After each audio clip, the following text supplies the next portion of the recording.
안녕하세요, 여러분들의 반도체 멘토 정인호 인사드리겠습니다. 오늘 시간도 핵심만 쏙쏙 뽑아서 종목에 대한 내용 쉽게 전달드리도록 하겠습니다. 오늘 같이 살펴볼 기업은 LG이노텍이 되겠습니다. LG이노텍은 우리나라 대기업인데요. 사실 어떻게 보면 애플의 하청기업과도 같은 그런 모습을 계속해서 보여주고 있습니다. 사과 속에 LG이노텍이라는 표현이 아깝지 않은데요. 하지만 이걸 벗어나기 위해서 전장사업부와 기판사업부도 계속해서 노력을 하고 있는 모습입니다. 현재 어떠한 상황에 있는지, LG이노텍의 가능성은 어떨지 오늘 시간 자세히 살펴보도록 하겠습니다. 먼저 LG이노텍의 매출 추이 먼저 살펴보도록 하겠습니다. LG이노텍은 과거에 2021년에 주가가 한번 큰 폭으로 급등을 했는데요. 해당 시기에 이 광학솔루션 매출이 큰 폭으로 늘었습니다. 2022년까지도 이 부분 매출이 크게 늘어난 것을 볼 수 있죠. 근데 이게 더 중요한 부분은 매출뿐이 아니라 영업이익에서는 더 큰 비중을 차지했습니다. 아마 이 광학솔루션 매출 영업이익이 없었으면 좀 암담한 2021년 그리고 2022년이 됐겠죠. 그만큼 이 광학솔루션 매출이 매우 중요한데, 이게 바로 그 카메라 모듈 매출이 되겠습니다. 그리고 이 카메라 모듈은 대부분 아이폰에서 매출이 나온다라고 보시면 되겠습니다. 그렇기 때문에 애플은 LG이노텍이 필요하고, 또 LG이노텍은 애플 덕에 이렇게 성장을 하고 지금 덩치를 규모를 유지할 수 있다 라고 보시면 되겠습니다. 이후에는 특히 기판 소재와 그리고 LG그룹의 전장 부품도 계속 관심을 기울이고 있지만, 기판 소재는 반도체 업황 사이클에 좀 영향을 받는 부분도 있고, 전장 부품 같은 경우에는 아직까지도 마진을 크게 내지는 못하고 있습니다. 전장 부품만 따로 떼어내놓고 보면은 적자를 한동안 기록하는 걸 볼 수 있고요. 이 부분이 아직까지도 크게 해소되지 않고 있는 모습입니다. 물론 미래를 준비하는 사업부이기 때문에 이 전장 부품이 흑자 전환한다면 큰 폭의 다시 밸류 리레이팅을 받을 수 있겠지만, 주가 재평가를 받을 수 있겠지만, 그 시기는 아직 좀 멀었습니다. 다만 이제 기판 소재 관련해서 다행히 이 부분이 영업이익으로 크게 좀 들어오고 있는 부분이 있기 때문에, 이 부분을 통해서도 좀 다시 한번 성장에 나올 수 있기를 바라야 되는 LG이노텍이 되겠습니다. 그러면은 결국에 일단 LG이노텍에 대해서 보려면은 아이폰 판매량이 제일 핵심이 되겠습니다. 그래서 사실 LG이노텍의 매출은 항상 상저하고를 기록하는데요. 상반기보다 하반기에 애플 아이폰 출시가 하반기, 보통 9월에서 10월에 나오기 때문에 하반기에 매출이 크게 올라간다라고 보시면 되겠습니다. 다만 애플 같은 경우도 아이폰 매출 자체가 좀 변동성이 좀 큰 모습이에요. 그리고 무엇보다 좀 중국에서 아이폰 그 공무원들 사용 금지령도 내리고 이런 부분들도 겪고 하면서 아이폰 매출이 좀 들쭉날쭉하는 모습을 보여주고 있습니다. 그렇지만 물론 높은 영업이익률의 아이폰이고, 아이폰에 대항할 만한 스마트폰이 한 당분간 향후 한 10년 이상도 나오기 힘든 상황이기 때문에, 다시금 중국과 인도 등에서도 점유율을 끌어올린다면은 아이폰의 매출 회복은 지속될 수 있겠습니다. 그리고 다른 글로벌 선진국들이나 이런 시장들의 스마트폰은 좀 시장이 줄어가고 있는데요.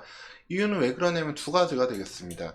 하나는 스마트폰 교체 주기가 좀 늘어났어요. 보통 옛날에는 2년마다 바로바로 바꾸고, 그래서 신제품 나올 때마다 매출이 바로바로 올랐는데, 지금은 이제 좀 그 교체 주기가 5, 6년으로 길어졌고, 그리고 또 하나는 중고 스마트폰 시장이 상당히 많이 활성화되었습니다.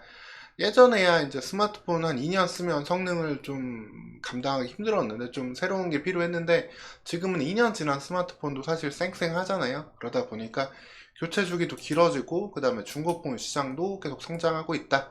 하지만 애플은 브랜드 가치가 있기 때문에 그럼에도 점유율 높여간다면은 일정 부분의 매출은 크게 유지될 것이고, LG이노텍의 기초 체력으로 이거를 활용할 수 있겠습니다. 그렇지만 사실 LG이노텍이 애플에 대해서 좀 아쉬운 점은 꽤 많아요. 매출액을 크게 끌어올려주긴 했는데, 매출액이 그래가지고 10조 원 이상 내고 영업이익도 1조 원 이상 벌고 이런 부분들은 있는데, 근데 보시면 내용을 좀 보면은 좀 아쉬운 부분이 이 영업이익률이에요.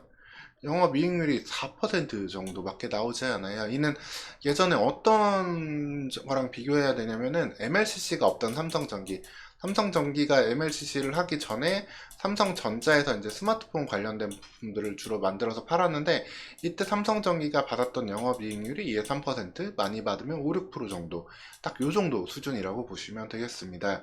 다만 이제 LG 이노텍의 카메라 모듈을 애플도 필요로 하니까 이 상단에 해당하는 4~6% 정도 영업이익률을 나오긴 하는데, 다소 좀 아쉬운 부분이죠. 그래서 항상 밸류를 좀 높게는 못 받고 있는데, 이 부분을 그래서 극복하기 위해서는 이 두 가지 부분, 이 패키지 소재와 그 다음에 전장 관련된 부분의 성장이 좀 필요하겠습니다. 전장 관련해서는 그래도 3분기 실적 컨퍼런스 콜 할 때도 이야기를 한 거는 어느 정도 매출 규모 자체가 좀 절대적으로 늘었다. 뭐 차량 램프용 솔 모듈, 그리고 이 배터리 관리 시스템, 이런 것들 통해서 매출이 좀 나오면서 어느 정도 적자 구조를 탈피할 매출 규모를 만들어 가고 있다라고 하는데, 이 카메라 레이더 등 이런 식으로 좀 활용이 전반적, 그러니까 LG 이노텍의 전장은 약간 자율주행하고도 좀 연결이 되어 있어요. 그래서 이 자율주행 시장이 좀 확대가 될 때 LG 이노텍의 전장도 조금 더 빛을 볼 수 있겠다. 근데 자율주행은 아직까지 좀 시간이 좀 멀리 걸릴 수도 있는 일이기 때문에 이 부분에 대한 그게 반영될 때 기다려야 되겠습니다. 이 부분이 있고, 당장 조금 실적에 기대될 수 있는 부분은 바로 이 패키지 소재들이 되겠습니다. 특히 LG이노텍은 이 FC BGA와 FC CSP 관련해서도 모두 다 소재들을 만들고 있는데요. 특히 이 부분이 부가가치가 높고 수요가 좀 높아질 수 있는 패키지 기판인 만큼 이 부분을 좀 기대해 봐야 되겠습니다. 2024년도 사실 반도체는 어느 정도 좀 회복이 될 수 있는데, 그 중에서 회복을 이끌어 가야 되는 부분은 AI와 데이터 서버가 되겠습니다. 근데 여기에 들어가는 반도체들은 좀 고도화된 고성능의 반도체를 요구하는데, 그러다 보니까 패키징에서도 고성능을 필요로 하고요. 쉽게 말씀드리면 그 패키징 할 때 더 좋은 성능을 내줄 수 있는 기판이 이 기판이 되겠습니다. 이 넓은 기판에다가 많은 칩을 붙여가지고 효율을 한 번에 끌어올리는 그런 기판이 되고, 이 플립칩 방식, 칩을 거꾸로 뒤집어서 패키징하는 기판으로서 서버용의 핵심 기판이다라고 보시면 되겠습니다. 즉 서버용 시장이 커지면은 이 FC, BGA도 같이 매출이 늘어날 수 있다, 이렇게 보시면 되겠습니다. 이를 통해 가지고 기판 소재 부분은 이렇게 매출 영업이익이 나오고 있는데요. 이 부분의 영업이익이 좀 기대치보다 조금 더 높게 나온다면 LG 이노텍의 주가는 조금 더 재평가를 받을 수 있겠습니다. 즉 아이폰이 꾸준히 팔리는 상황 속에서, 그리고 이 기판 판매량의 증가가 필요하겠습니다. 그리고 한 가지 더 말씀드리면은, 이왕이면 카메라 애플 아이폰 중에서도 아이폰 프로맥스 같은 고급 모델이 좀 많이 팔릴 때 LG 이노텍은 재평가를 받을 수가 있습니다.